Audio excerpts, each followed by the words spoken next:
بعض لوگ جب موبائل پہ یا کسی کاپی پہ نبی کریم صلی اللہ علیہ وآلہ وسلم کا نام لکھتے ہیں تو وہ پورا درود نہیں لکھتے، صرف صاد وہ لکھ دیتے ہیں۔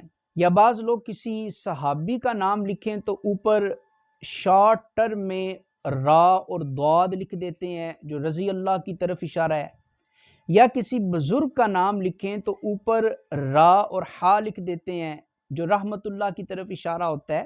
تو بہار شریعت جلد 1 حصہ 3 صفحہ 534 پہ علامہ امجد علی اعظمی لکھتے ہیں کہ یہ حرام ہے، ناجائز ہے، لہٰذا جب حضور علیہ السلام کا نام لکھا جائے تو پورا درود صلی اللہ علیہ وسلم لکھا جائے، پورا رحمت اللہ علیہ لکھا جائے اور پورا رضی اللہ عنہ لکھا جائے۔